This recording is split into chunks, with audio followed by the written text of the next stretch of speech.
Hi everyone, I'm Cerise. I'm Joe.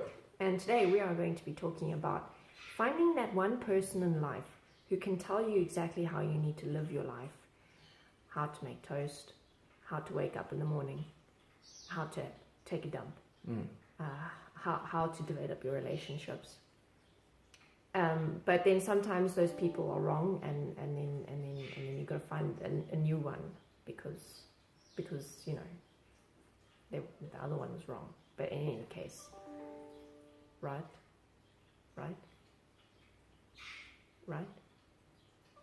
So when you find yourself in a pattern of turning to other people or turning to specific people to support you in your decision making, in your creation of yourself and your life, you have to take a look at whether or not you're operating from a point of dependency rather than creation. And how do you tell the difference? Dependency would be, for instance, when you face a decision or face a pattern that you've been struggling with, and you would go to this person and ask for their support, ask for their advice, and they'll tell you, okay, have you considered looking at this? Have you considered trying this? Have you considered doing this next time that happens? And you'll feel good. You'll feel like, hey, I've got someone in my life that's supporting me and walking with me, giving me all these great tools, great advice. I feel good. But then you don't actually change. You don't actually live the support that you were given. It's quite interesting. It's like what we tend to do is we'll go to someone, ask for their help, and it's almost like we worship them for what they've said. Like, oh, you're so enlightened for saying that, and oh, you have so much wisdom, and like you understand life, and you understand the mind, and you understand human nature, and you know you're so great. But everything that they've actually said, we don't practice really. We just put their words up on a pedestal and say, oh wow, I wish I could be like that. But there's no real living of that. There's no practicing. We don't even test to see, okay, is this advice actually something that's going to bring about the desired result?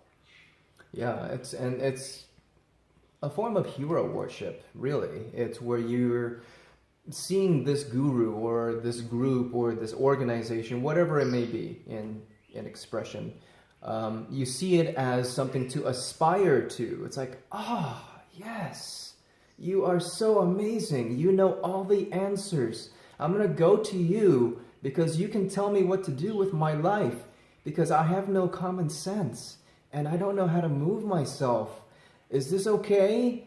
Should I wake up tomorrow morning at 5 a.m. or 6 a.m. or 7 a.m.? Should I have peanut butter or jam or not even toast? Oh my God, I didn't even think of that. You're so amazing. And this becomes a pattern. This becomes a dependency where every time something happens in our lives, we go back and we want to feel good again and get that charge from our guru to tell us what to do. And then we feel in control of our lives because somebody told us what to do. That is not a solution, and that's not a pattern that you're going to want to continue living, because you can see the consequence of that already. Whose life will you be living? Your own, or a life patterned after words of a guru that doesn't even actually know what your life is or who you really are? Yeah, interesting thing, what tends to happen in these situations when we're asking someone for advice, but we're not really living their suggestion fully, is you find that when we try to follow the advice, things just go pear-shaped, or you fall apart in it. It's almost like we don't develop ourselves, the particular skills that we need, the relationship skills, the communication skills. We haven't actually developed ourselves to handle that particular situation in the way that was suggested to us, so we can't deal with it. So then it's like, oh my God, I can't do it. Guru, please tell me what to do. I tried and I couldn't do it. I wasn't good enough. I failed. please help me. That's a good point. It's where you place so much trust and dependency on a guru or someone outside of you that if they do give you a suggestion, let's say they suggest you write every day to establish a relationship with your own thoughts and what your thinking patterns are. And you write every day, but you notice that the same patterns are happening in your life and the same problems keep coming up. And the tendency is you'll judge yourself for not being good enough to be able to challenge and change everything just based on living one point of advice that your guru told you. And then you'll compare yourself to the guru and you'll make yourself more diminished and you'll go into this whole spiral of, oh my God, my guru gave me the solution. I had the keys right in my hand and I wasn't good enough. I need more help, guru. And it's just a vicious, vicious cycle. And over time what happens is that the more we fail in trying to live up to the apparent standards and suggestions that our guru or whoever is setting, the more we secretly start resenting them, and then it comes to this point where we rebel against them and we go and find someone else. Yeah, they were no good for me. They were manipulating me the whole time, telling me hogwash. This new guy though, they know what they're talking about. Oh yeah. They know what's up. So the bottom line within this point is, who are we when we are asking for advice? It doesn't matter if it's your brother or your sister or a magical person who lives on a mountaintop. He's a good one. I've tried him. Who are you? Are you actually going to test the things for yourself? Are you going to look at the entirety of what someone is saying, or are you going to pick out the parts that suit you and live only those parts and not develop the foundation that's required to fully test something? Do you have the courage to be your own guru? Do you have the courage to truly, fully investigate all things and keep what's good, regardless of where it comes from?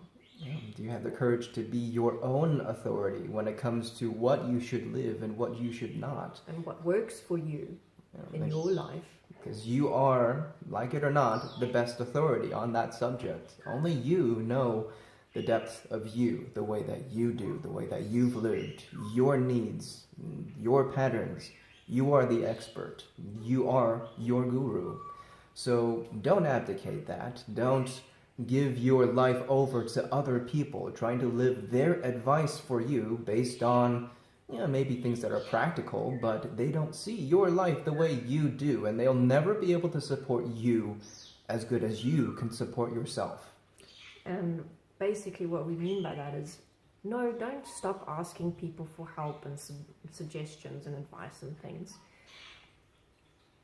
You have to actually be willing and able to test the points, meaning, yes, get perspectives from other people, get advice, discover different ways to look at things, to look at yourself, to look at the world. There's nothing wrong with that. But who you are within it is what counts. Are you looking for the answers and for someone to give you the answers? Or are you in that point of, let me investigate this, let me test it, let me see if this works for me, let me see if this is practical, let me see if this lives up to developing my utmost potential or that of the people around me? What she said, just listen to her. I do live on a mountain, and I have been called magical, so right? Yeah. Just do what she says. Okay. All right, everyone. Thanks for watching. We'll see you next time.